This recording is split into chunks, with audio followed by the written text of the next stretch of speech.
How many deputy gangs are there that we know of? 13? There's a lot more at this point. So right now I think I'm up to like 23. Wait, Jesus. 23? Y'all, Yeah. our sheriff's department is the Michael Jordan of deputy Oh my gosh. gangs. Yeah, I mean, that's insane. Welcome back into the Armchair Politics podcast. My name is David Coe. With me, as always, is my guy, Alex Smith. And y'all, we have such a special guest, a heavy hitter on the program. Her writing and audio reporting on the gangs within the LA Sheriff's Department, a tradition of violence, has won multiple awards, including the American Mosaic Journalism Prize. It honestly changed the way I view our city. An absolute badass. It's my honor to have on the program Cerise Castle. Welcome. Thank you so much for having me here. It's great to be with you both. Thank you so much for joining us. The sheriff's department, I think, is so undercovered, and this race has been criminally underreported, might I even say. Yes. So, Great thank pun, you for coming David. on. Criminally. Great pun. I I wasn't gonna let that go. I was like, very good. We're gonna make this episode fun if it's the last thing I do, because it won't be in parts. Because what we're going to talk about is really heavy. We're here to talk about the LA County Sheriff's Department, which is such a important office because it is the county office that we interact with most as citizens, and it is essentially run by organized gangs. And we're just gonna get that off the top and talk about that, because that is the issue of today, is that major law enforcement in this county has organized gangs operating within it. And just to start us off, Cerise, tell us, you started reporting this story about a tradition of violence in 2020. How did you come to this story? You were already working as a journalist in LA at that point. Tell us kind of your genesis to this now 6-year journey you've been on trying to root out gangs in the LA Sheriff's Department. Yeah, it's been a long journey. It's been a scary journey, but also a very fulfilling one. I came to this story because the question of deputy gangs was something that had always intrigued me from the time I was a small child. I grew up in Southern California in the D.A.R.E era. I think some listeners might remember that. I have a running joke. Shout out to the throat goat, Nancy Reagan. We appreciate your work. D.A.R.E really made a difference, David. It really did, you know. Yeah, I mean, well, certainly in my life, it made a difference. Having sheriff's deputies come into my classroom when I was in kindergarten, first grade, definitely made an impression on me. Even more so because at that time in the late 90s, there was a class action lawsuit that was being litigated in federal court. And this lawsuit was a really big deal because it came out of two gangs in Linwood, street gangs, that had written a truce with each other to sue the sheriff's department because the Linwood Vikings, which were found to be a neo-Nazi white supremacist gang operating out of the Linwood Sheriff Station, had declared a gang war on the young Black and Latino men that were living in Linwood at the time. And that was really big news. As I said, it was a national story for several years when I was starting out in school, and having sheriff's deputies come into my classroom and talk to me about the dangers of joining a gang. And while these presentations were being made afterward on the playground, um, us kids would talk about, well, we've heard from our parents and our older brothers and sisters that some of those deputies are actually gang members themselves. This is something the teachers would talk to us about as well. And that dichotomy of having the deputy in the classroom saying to stay away from a gang, but also being told by trusted adults that they themselves were gangsters, it just didn't sit right with me. And as I grew up, as a Black woman in Southern California and became myself a target of police attention and harassment, I watched my friends being put on the gang file and into the gang database for no other reason than by where they were born, who they were friends with, who their families might be, and lead to pretty severe consequences of the criminal justice system. There could be a whole other episode of how that affects Black men in particular. It made quite the impression on me. And it was a question that it just never made sense to me how it could be allowed for law enforcement officers, police to be engaged in criminal gangs. But when friends of mine were even just identified as being part of the same thing, not necessarily participating in it themselves, they faced really dire consequences that totally threw their life off track. Yeah, I think one of the first and most eye-opening things listening to your podcast, A Tradition of Violence, is that all you need to end up in gang notebooks, in sheriff's department gang notebooks, is to just live in a certain neighborhood. And Yes. to hear people tell stories about how they were just hanging out on their block and sheriff's deputies as kids, and sheriff's deputies were like, "Hey, can I take y'all's picture?" And they don't realize that that picture ended up in a gang notebook, is the not the technical term, but I think y'all know what I mean. Like in the sheriff's files as being in a gang, just because of they happen to be Latino and live in a certain neighborhood, which is just absolutely crazy to me. When did your reporting? When did you actually start looking into the sheriff's department records and start uncovering different gangs yourself? So I started the investigation in the summer of 2020, and it came out of becoming a victim of police violence myself. I was covering protests that had broken out in Los Angeles in response to the murder of George Floyd. And in the course of me uh, doing my reporting, speaking to people at the protest, I was shot with a kinetic impact projectile by a member of the Los Angeles Police Department. And the injuries that, Can you yeah, describe what a kinetic impact? Can you describe like what that actually is that you were shot with, so people know? yeah, kinetic impact projectiles or KIPs are commonly referred to in colloquial conversation as rubber bullets. But I think Mhm. it's really important for us to name these things as they are. Rubber bullets, that's a term that really denotes something that isn't injury causing and something that really isn't going to leave you with something, a grievous injury that could totally change your life. Kips can be deadly. There are people that have been killed by kinetic impact projectiles. I actually covered the death of a man in Orange County who was killed after being shot by several kips last year for Capitol in Maine. Um, I myself, as a result of being hit with a kip, I tore several tendons in my ankle and had to be in a cast for 6 weeks and off of my foot, not able to walk for 3 months, and was on bed rest. So I'm actually working on a story right now. I'll just mention about there's been a cluster of young men here in Los Angeles, the Los Angeles area, who have lost their eyes as a Yeah. result of being hit with kips. So these things are deadly. They are not rubber bullets. They are Was a USC student like just a yes, couple weeks ago. Yeah. yes, 18 years old. Was out covering a protest, taking photos, and has lost his eye. These things are very dangerous. There are no guidelines for from manufacturers for this. There are no it's very case by case how these things are deployed. They're incredibly dangerous. And as a journalist, someone who makes their living in language and how we're talking about things, I encourage everyone to refer to them by what they are: kinetic impact projectiles or KIPs. Thank you for that. And just to be clear, when you were shot by this kinetic impact kip, you were covering you were working in your job as a reporter, identifying yourself as press, and Yes. then you were shot. I was, yes. So the training for journalists has changed as a result of what happened in 2020. The training that I had was done in 2017.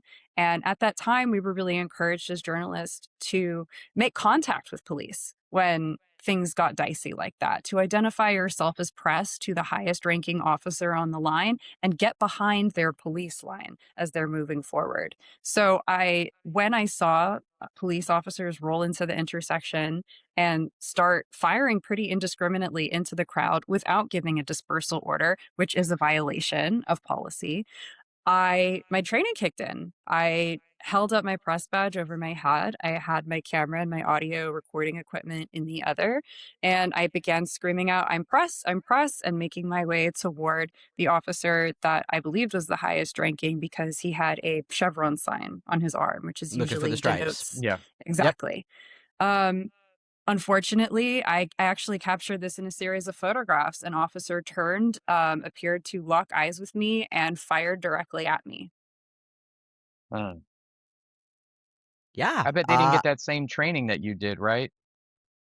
They I did I not wonder if they got any training at So all, honestly. I always Yeah. whenever I read about something like this or talk about it or hear about it, I always come back to the same thing, that it's amazing that we expect and I mean you're trained in press, but you're not a trained law enforcement officer, that we expect our regular citizenry to perform to remain extremely calm and under stress, but we don't hold our law enforcement to the same standards of decision making in high stress situations, even though it's quite literally their job. Yeah. So you quite literally, this story quite literally came to you in a lot of ways, in a very traumatic way. And so you were laid up on bed rest, and you just started investigating the sheriff's department and uncovered, how many deputy gangs are there that we know of? 13? There's a lot more at this point. So right now I think I'm up to like 23. Wait, Jesus. 23? Y'all, Yeah. we got our sheriff's department is the Michael Jordan of deputy Oh my gosh. gangs. Yeah, I mean, that's insane. So they have like it's so crazy because you You know do how we research, have you're like, oh you know how, like, when you were in middle school, you would sing the state song, like Alabama, Alaska, we need one, but for yeah. the deputy gangs. I mean, they have expansion teams. I'm very like confused because I No, honestly no. not only do they have expansion teams, they have like little brother teams. Cause was it there like there's like a second generation? It's not the executioners. Like, which deputy gang is now like the like little brother of the old deputy gang in the sheriff's department, or is there multiple of that now that you don't even know? There are multiple of that. Multiple Some deputy generations. I gangs love are it. on third, fourth generation. Yeah. Uh Wow. So they're like minor league teams, and then like when you if do you and then you get called up to the big leagues, right? I mean that's kind of what it is, right? You kind of have, I this think the is, way it works you is cut like your teeth here. most of the gang members end up getting old and retire, and the young people are Got it. like, it's like Avon DeMarlo. Yeah. Yeah. The Oh yeah. Wire was gonna come up on this episode. You Yeah. knew it. Love that show. But anyway, so listen, we don't want to get into the all of Cerise's reporting. It's genuinely great. Go listen to her podcast, but maybe listen to it one episode at a time, because it is really, Yes. really, really heavy. But she breaks down all of the deputy gangs that existed 4 years ago. Let's move on and let's get into what we're actually here to hopefully make some change and elect a sheriff that is going to root out these deputy gangs. We'll go through. I'll quickly read off the candidates. We've got Yosemite Sam. We've got Wile E. Coyote. Sorry. It felt right. Yeah. We have Brendan Corbett, Oscar Martinez, Mike Borman, Carla Canizara, Andre White, Robert Luna, Alex Villanueva, and Eric Strong. And just real quick, right off the top, can we lop the fat off of this list, because who is both has no chance at winning and would be a terrible sheriff? Okay. So I would say the folks that really are I also should long-shot probably tell the audience that Cerise is like a really proper journalist and is going to conduct herself in that manner. So as I ask her inappropriate questions, it's not that she's trying to dance around my questions. It's just that I am a slapdick. She's a professional. And she's a professional. She's a professional.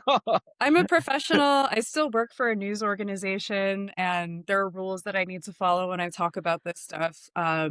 Yeah. shout you out before we love to get distracted on this show. So if you think Cerise is if you think she's only got a fastball, if you think she only covers the LA County Sheriff's Department, you are wrong. She literally, I think 3 days ago, won the Queer Beat Award for excellence in LGBTQ plus Yes. reporting for her story Grace Under Fire, transgender student athlete AB Hernandez's winning day. Such great reporting, and I just wanted to Thank shout that you. out because Thank you. just to give our audience that you are a extremely talented with a broad-based journalist, and also who talks about things that are important and under talked about, because we do not support our trans youth enough in this state, especially when it comes to athletics. So real quick, shout out. Thank you. Thank you so much for speaking to that. On the sheriff's race, okay, so I think there are a few long shot candidates. I'd say it's probably most of the field. I would say those candidates are Carla Carranza, Oscar Martinez, Mike Bornman, and Andre White. They're all two of them are. I can't count in my head. I'm so sorry. A few You're of good, them. baby. No No, stress. I just want to tell the audience that unfortunately this is not Oscar Martinez from The Office. This It is is not. this is Republican, once draconian sheriffing Oscar Martinez. If there's one person, I know some people like to vote on fun names. He does have a really fun name. If there's one person on this list who you should really not be voting for, it's Oscar Martinez. Definitely not from The Office. Definitely not from The Office. Oscar Martinez wants, as you said, a much more draconian approach to the sheriff's department. He is in favor of instituting 287G, which is asking the sheriff's department to cooperate with ICE on a formal basis. He told me that he would like to see a reduction of the use of force policy from 50 pages to something resembling what he was using a as a business card, Marine. right? And yes, something similar to what he was using as an active duty Marine in a combat zone. Yes, because he told me that the average deputy is not going to read 50 pages, which does, spark a bit of It does ring concern true. I mean, their manual itself is several hundred pages, and that's just the manual without training. So if deputies aren't reading 50 pages, that is quite concerning for us as residents of Los Angeles County. Yeah. Word. Sorry. So we're gonna. Yeah. Andre White. I actually, and if you haven't, on her, besides her podcast, if you go on her YouTube channel, she is posting full interviews with a lot of these candidates. I actually listened to your full interview with Andre White. Oh, great.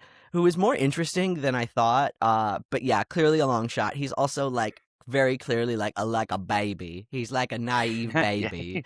Yeah, Andre. He's only 34 years old. He's the youngest person in this race.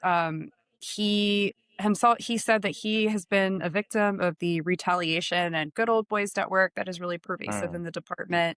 But he's also never heard of deputy. He's also never heard of deputy gangs. He's never heard of deputy gangs. Yes. So yeah, that's what I was just like. Oh, sweet boy, sweet boy. Anyway, who would you like of our candidates that have a shot? Who would you like to start with? You know what? I'm just gonna go ahead and go with it, because he's such a character, and let's talk about old Alex himself. I was hoping you would say Alex Villanueva. Yes. So I'm gonna start with a comp, because Alex Villanueva is also like a little guy. And we're both from Louisiana, and we call our governor Little Napoleon. Yeah. Jeff Landry. And I kind of feel like Alex Villanueva, and because he's from Louisiana and he's Cajun, he very much takes on that Cajun character. And I kind of feel like Alex Villanueva is the Southern California version of that. And so does that make him like Don Quixote? I'm not really sure, but Foghorn Leghorn with a hood. I mean, our senator from Louisiana is Foghorn Leghorn, Kennedy. That's right. Yeah, right. hands down. But let's get into the sheriff that has beef with you. Yeah, I mean, and I neglected to mention Brendan Corbett with long shot candidates. I apologize. Corbett was Alex Villanueva's former assistant chief. Alex Villanueva, I think we all remember, was, as you said, the very outspoken, anti-press, oversight, anti anyone really but himself and his own agenda sheriff that we had, who really only became our sheriff because of the election of President Donald Trump. Mm. Our previous sheriff, who is now the chief of the Los Angeles Police Department, I was know, right? voted out. Yes, we voted I him out know. because he was a Republican. He was very openly supportive of ICE. He had ICE in the jails, and Los Angeles did not like that and rebuked him. And Alex Villanueva came in as this dark horse candidate as our sheriff. And very before he was even sworn in, began asking for deputy gang members to be reinstated from jobs that they had been dismissed from, not for being deputy gang members, but for being perpetrators of domestic violence, which I will say is exceptionally rare in the sheriff's department. They usually do not discipline people for something like that. Of He course went on not. to have this. Yeah, of course not. No. He went What on is to have it? a very, What do people like to say? Google, like, what is it? Like 44% of police officers. 40% of cops. Yes. Go ahead, just Google the statistic. Yeah. So Villanueva, he had a very contentious relationship with the Board of Supervisors, with press, not just me, but he investigated several reporters at the Los Angeles Times. He even had a whole presentation where he put the photo of Sheriff's Department reporter for the LA Times at that time, Eileen Checkmedian, up on a poster board and said that she was part of a grand conspiracy against the Sheriff's Department. So things got really weird. Things got very tense and scary, frankly, when you have someone in a position of power like that, that is so far out of touch with what is really happening. And Los Angeles voters actually, as sort of a final send off to Villanueva when we voted him out, also approved a measure that allows the Board of Supervisors to remove a sitting sheriff, which is quite extraordinary, giving other elected officials the ability to remove an elected official. That is how bad he was. I was gonna say, do you know how bad you have to be for politicians who, for the people to just to be in a position where like we have to remove this They were person? like, hold on, Alex, we need the gun. Right. It is so, yeah. And I remember that election being very hotly contested. I remember that was something that people in the city were actually talking about. And I think it was not because of gangs or anything else. It was literally because of his connection and ties to Donald Trump. That was the only thing in my mind that a lot of that a lot of the people kind of was like, oh, this guy's a Trumper. We can't have that here in the city. And how Um, sad is it that we care more about someone's connection to a president than we do about gang members on our streets? Want to but throw I think shit. that shows that this is, and I think like you can, if you can, just kind of tell us why these things kind of fly under the radar. Because I think for me, I think when you see something like this, it's the fear that keeps you from going forward. It's the fear of like, if I keep reading about this, it's gonna scare the shit out of me, and I don't want to be scared right now. But it's like, can you kind of speak to the reasons in which people may be reluctant to engage or aren't engaged, or why these things aren't really in the forefront? It seems to be a pretty important deal. It's an extremely important deal. I mean, I don't know if I can speak intelligently as to why people don't engage with this. For me, it's something that like I didn't really have a choice in engaging in this, right? Right. Just by virtue of where I grew up, how I grew up, and what I was exposed to. I think some people do have the privilege to not be able to think about this kind of stuff. You know, I've spoken to several attorneys who Mhm. are white folks from the West Side that have said, you know, I had no idea that things were this bad until I got There a are client. gangs on our streets What? in the department. Yeah, yeah. And it really took them, you know, interfacing with someone who was probably a client of theirs that had experienced something like this to really make it real. And it's shocking to them. And just that one exposure, of course, it kind of like what you were talking about, David, that exposure just totally changes how they're thinking about everything in the city. Yeah, Yeah. yeah. I think So, that's it. so what is Alex's? chances here? Because he's trying to run it back, you know, and I don't know if people wanna, you know, yeah. What do you He's what? making the Derek Carr play. Right? He's just like, hey guys, I can still do this thing. And Does he and think that the pub? the league's like, nah, buddy, sit this one out. No, I mean, does he? But I mean, it's a question though. Does he think that the public? Is there Because any you have to, are there any is there any polling for this race available that you know of? yeah, There is polling happening, but it is being done by campaigns, and those campaigns have opted not to got it. share their polling numbers with me. Um, so Yes, but we yeah, don't I know it. mean, we don't know. I mean, what I can say is that from what I'm aware of, no, Alex Villanueva doesn't really have a shot. He has the most name recognition, Mhm. besides our current sheriff, but when it comes to chances of actually making it, no. They are Yeah, slim to none. I love that. It helps with my Don Quixote comparison. yeah. Who you want to? All right, so he sucks and he's not going to win. And don't vote for Alex Villanueva. Who you want to talk about next, Cerise? So next we can talk about the sheriff himself, maybe? Let's Yeah, do the it. incumbent. I think that's a good. You know, what has he been up to? Has he done his job? Has he? Can Has I he? can I tell a quick story? Because it's my favorite. So a and Cerise, please correct my details on this because you're more informed than I am. Recently, there was a sheriff's employee. I don't remember his rank, but a deputy sued the county Oh yeah, for discrimination because he wasn't promoted, and he was saying that he wasn't promoted because he that's was the a member tattoo. of a deputy gang. And the lawyers for Los Angeles County, their argument in court was, "No, sir, you have not been discriminated against. We did not pass you over for promotion because you're a member of a deputy gang. And the reason we can prove that is because we've promoted. Look at all of these other gang members that we've promoted." And when I Well, saw that, Yeah. I thought it was the most insane thing that I've ever heard, that the county is arguing and acknowledging in court that we have deputy gang members and we're promoted. well, David. Just to be That's what Luda's clear, been up to. just to be clear, Wasn't he a story said out a of nowhere. tattoo. He said a tattoo. A He tattoo? said he said a tattoo that several other people have, which is why he wasn't promoted. And then the city was like, well, no, no, no. We promoted people with many different tattoos. So he didn't necessarily say gang, but it's the And my favorite, tattoo. going back to Alex Villanueva for a moment, because I think it's my favorite thing about him, is that Alex Villanueva was like, there's not a problem with deputy gangs. We just have cliques within the department. There's just Right. cliques. It's just There's like little everywhere. social groups. And it's Right. like, oh, Affinity Alex, groups. cool. Tell me, affinity groups. Tell me, what's your name of your affinity groups? Is it like the bad boys or like the cool kids? No, The it's little the devils. executioners. Yeah.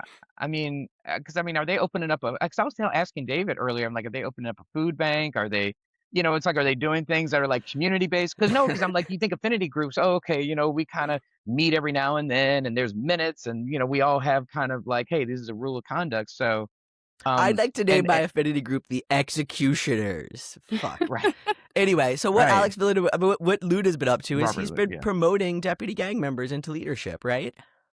Yes, yes. So upon being elected, Robert Luna tapped April Tardy to be the undersheriff of the department.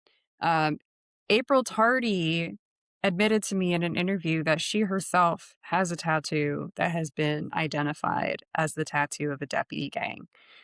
And that deputy gang is one that was based out of the Temple Station called the V Boys. So she yeah, was promoted and she was given the task of overseeing the plan to eliminate deputy gangs, which, A departed situation. yes, uh, very much so. Very much so. mm, And since Luna has been in office, as you've said, we've seen the promotion of several deputy gang members to some of the highest positions in the department. To me, that is not the action of somebody that ran with the promise of eliminating deputy gangs. Now, Cerise, can I ask you really quick?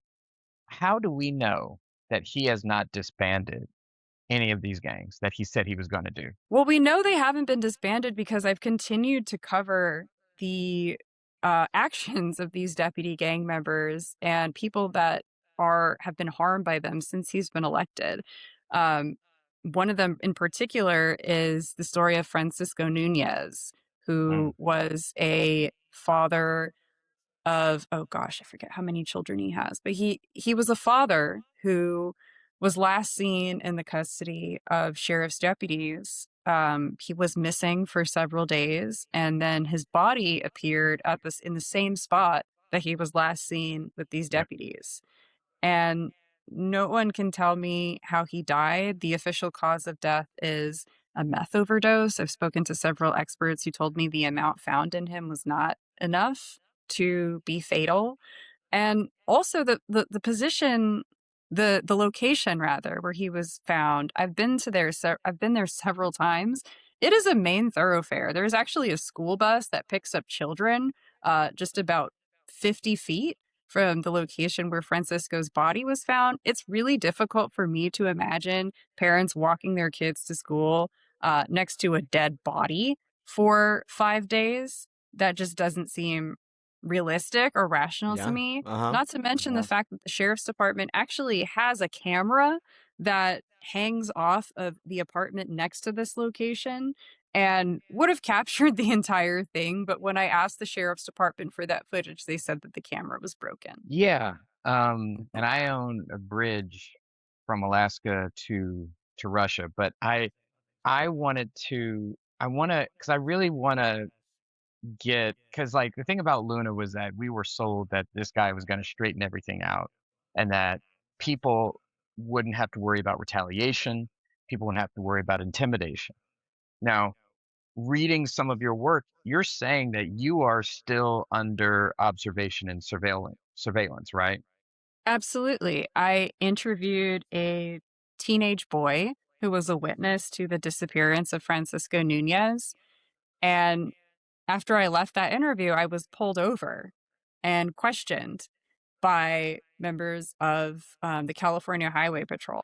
I know through my public records request that the Sheriff's Department unit that is responsible for automatic license plate readers disseminated my information to several police departments. So I don't think it's a coincidence that after I talked to the witness of something that is very questionable connected to the Sheriff's Department, I was subsequently pulled over and questioned by police. I also think it's strange. I don't want to get too tinfoil hat here, but just a few weeks after having that conversation with that teenage boy, he was shot by a member of the sheriff's department. Mm. And so Luna, who is our current deputy, is he aware of Our this? current Does sheriff. our current sheriff, excuse me, our Leader. current sheriff, yeah. Is he aware of this? Like, did he have anything to say about retaliation, intimidation of citizens that they're there to protect? So when I have reached out to the sheriff's department for comments of all of these things, their response has been to ignore my question about these specific circumstances and usually provide some kind of generic statement about, conducting an investigation and looking into things. Got it. Can I? David, Yeah. I'm almost done. I just wanted to really hammer this point just because it's like Got he lawyer came Alex in, on. but it's like because like for me, it's like, look, I told David earlier, it's like he could tell when I started to really research you that like my text messages started to get a lot more nerve wracking and be like, hey, this is probably the most intense conversation that we're gonna have. And so I started thinking about like, oh, so they may watch this, and it's just like, right? I Oh, mean, I know that they they will. I know they High will because felonies. my and Instagram story, every time I open it, I see that the sheriff's department is looking at what I'm posting on Instagram. right, and it feels as if that it it it creates a climate of fear that doesn't allow the citizenry to hope for any accountability from people with an immense amount of power. And it, yeah, it really, yeah, I mean, it instills fear instead of actual confidence that these folks will keep us safe. And it feels as if our current sheriff has not improved. It just seems like as if has anything can I really give my changed? can I give my take on the difference between Luna and Villanueva? And feel free to share your judgment. Uh, their policy to me seems very similar, and the difference between Villanueva and Luna feels that like Luna is able to do his job quieter than Villanueva did, which in a That's a lot of great ways I think observation. maybe more dangerous. Yes. Yes. That I think you've really hit the nail on the head there. Yeah. And so the likelihood of Luna retaining his position in your mind, Likely. um, yeah, because the other than the fact that you're right, Villanueva was much more audacious, and instead of kind of being a little bit more subdued, incumbency became a liability to him at that time. Incumbency now just feels kind of, because people aren't as aware of what's going on. Incumbency seems to be Luna's kind of biggest asset, do you think? Absolutely. Absolutely, yes. Yeah. Yeah. I think that for Luna, it will really take a lot of voter engagement to disrupt him getting a second term or to change that. Right. This is Los Angeles. It is no secret. This is a Democratic stronghold.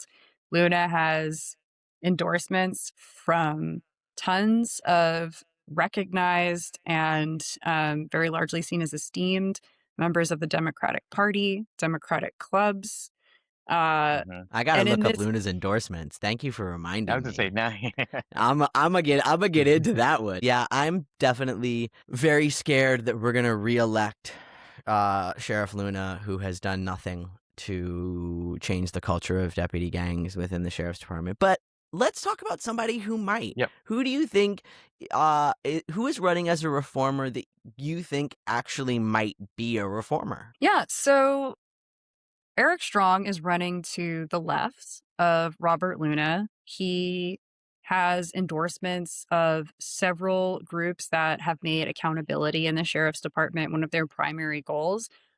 Last night, actually, Eric Strong hosted a virtual event with Sean Kennedy, who is the former chair of the Civilian Oversight Commission. He sat on Yes. that commission for 10 years and was actually, this is a whole other thing that could be another episode. He was pushed out in the course of trying to bring real accountability to the sheriff's department around deputy gangs. Um, so last night, Eric Strong hosted this event with Sean that was just talking about what can be done to remove the deputy gangs from the department. Um, Strong himself has investigated deputy gangs in the past as well. So there's a track record there.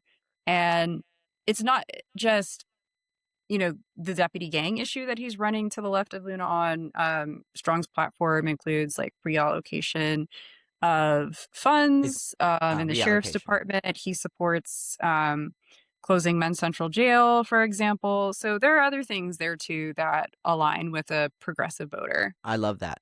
It's nice to hear that there is a little bit of a progressive candidate in the race.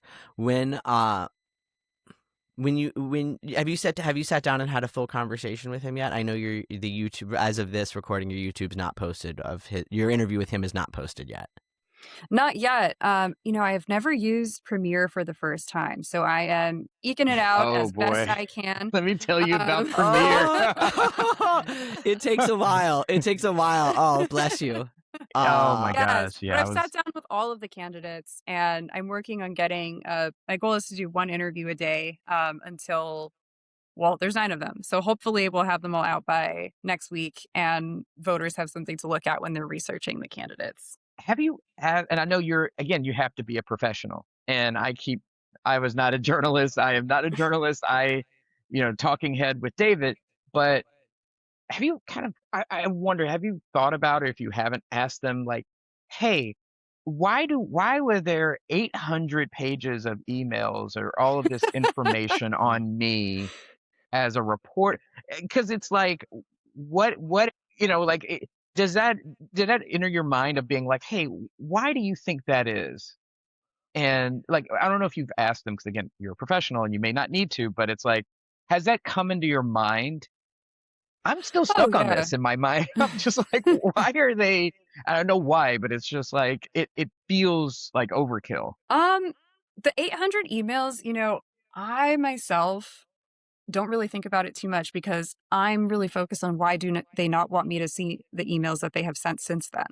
Because I got those Oh, 800 emails back and I saw that it was Uh-huh. 800. I had to fight and I had to sue the county for that.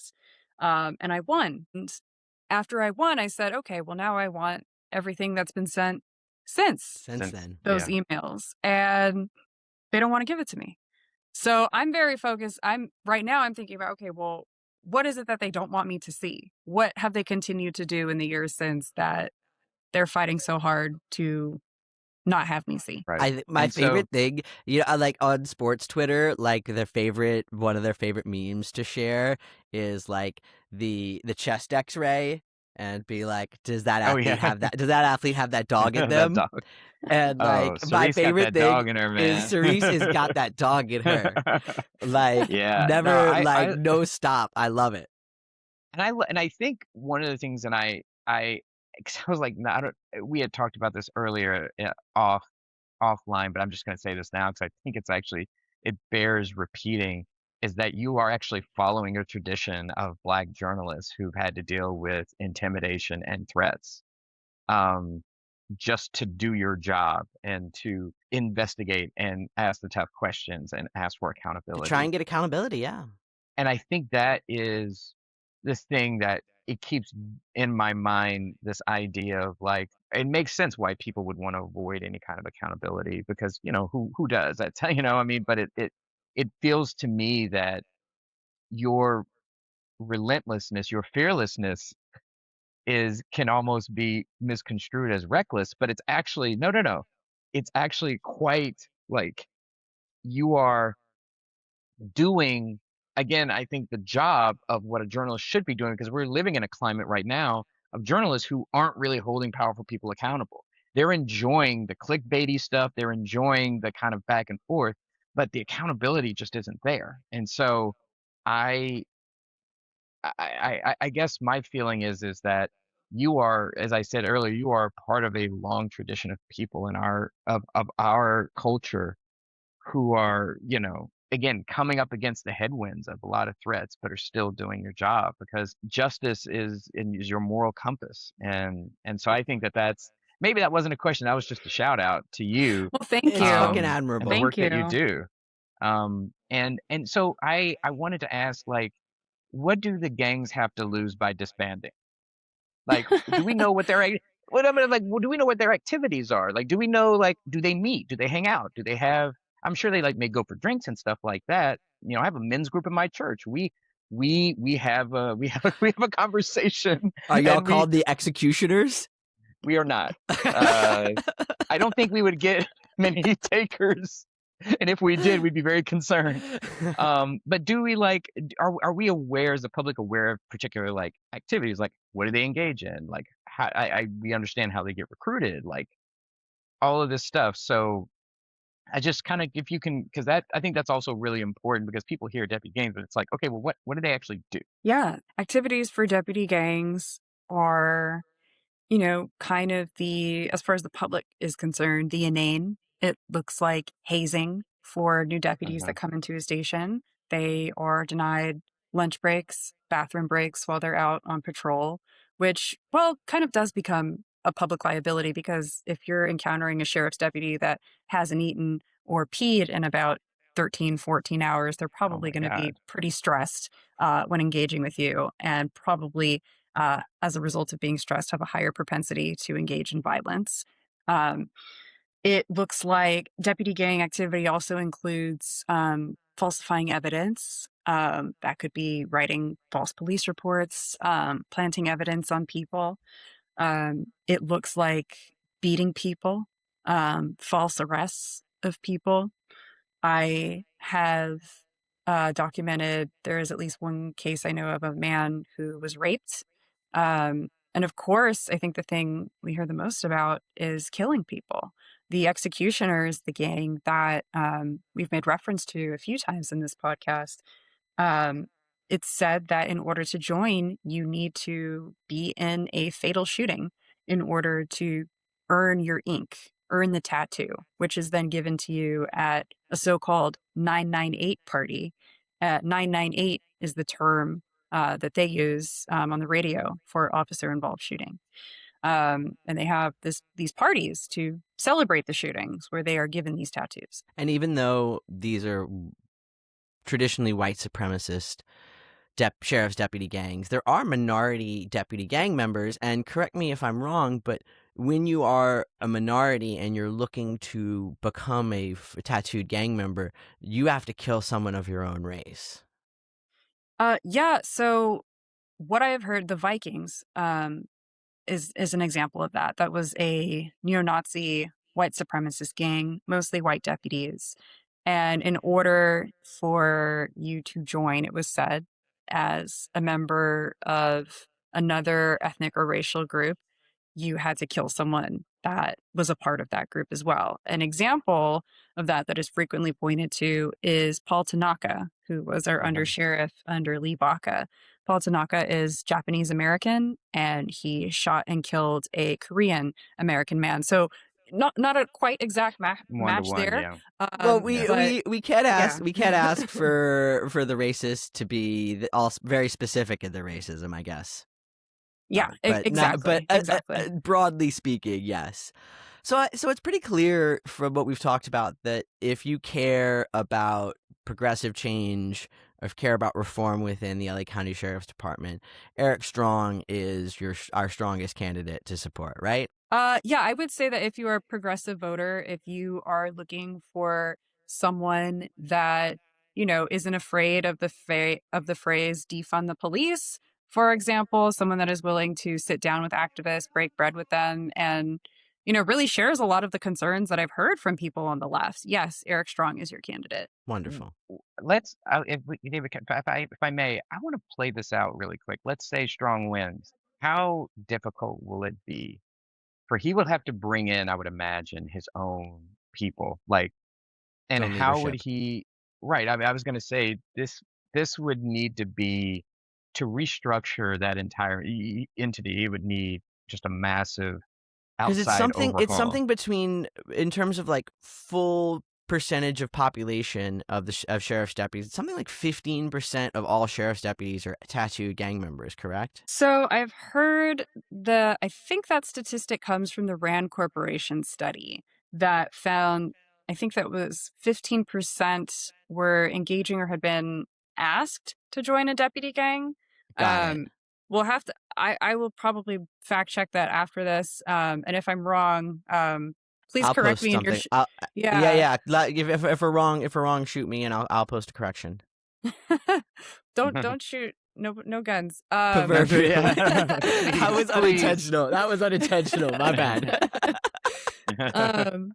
But yes, I mean, it's something that is widely known about in the department. I have had deputies tell me that they think that, of course, this isn't something that I can prove in data, but I have had deputies say to me that they believe 90% of people in the department are participating in some capacity with deputy gangs, whether that is overlooking bad Yeah. behavior that they see, whether it is signing off on a report that is questionable, ignoring the hazing, bullying, harassment of other deputies.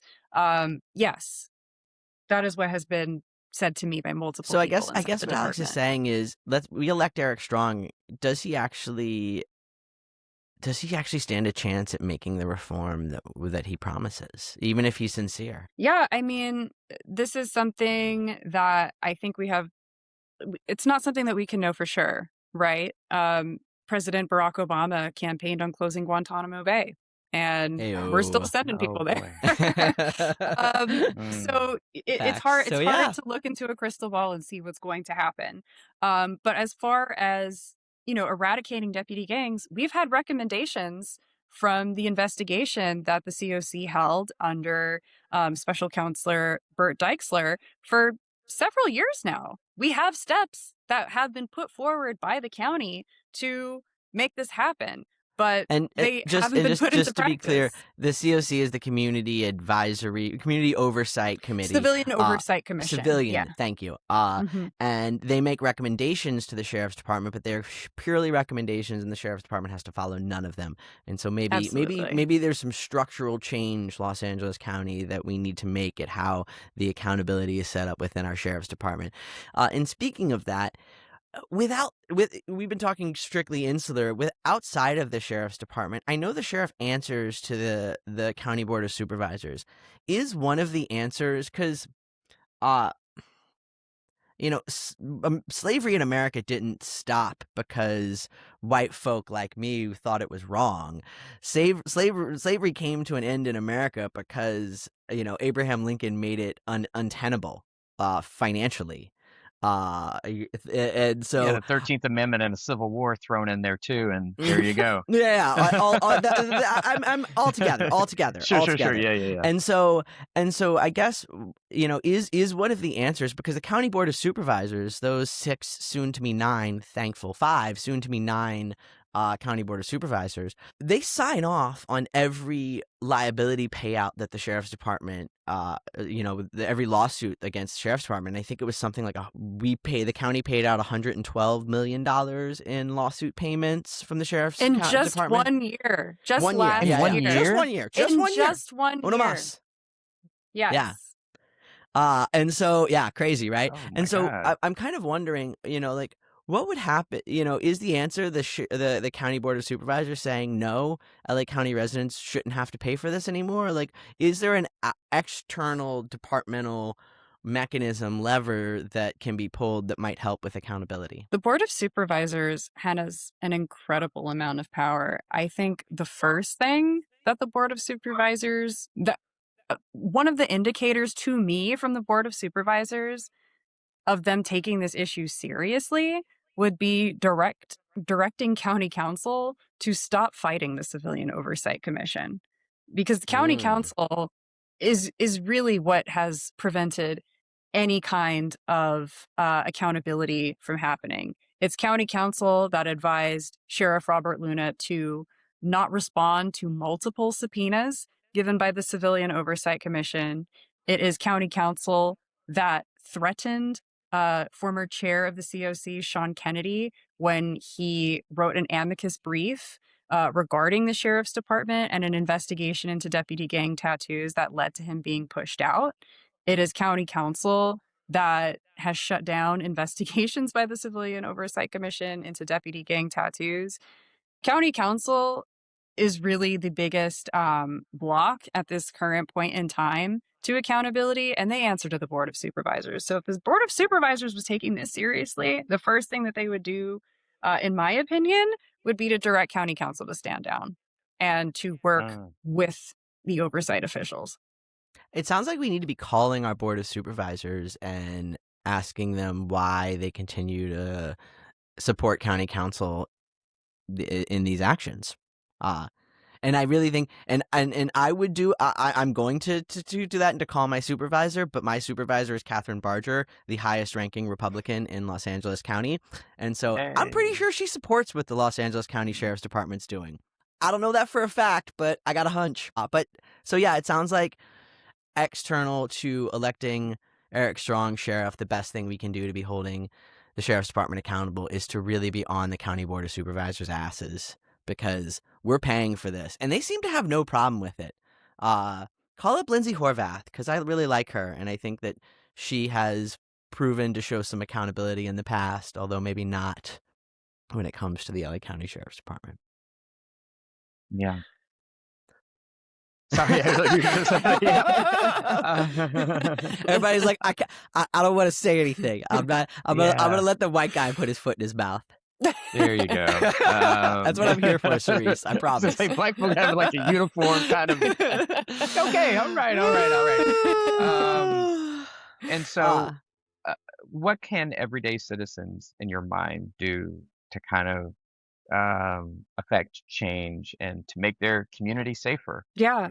So I think one, as you were saying, David, getting in touch with your supervisor for your district is a great way. The Civilian Oversight Commission meetings, I know that they're at an inconvenient time. I myself, lately have not been able to attend them in person for a long time, but just listening in when you can, giving public comment about things that you think are important, it does make a difference, right? It was public outcry that led to them opening that investigation, um, and putting those recommendations out.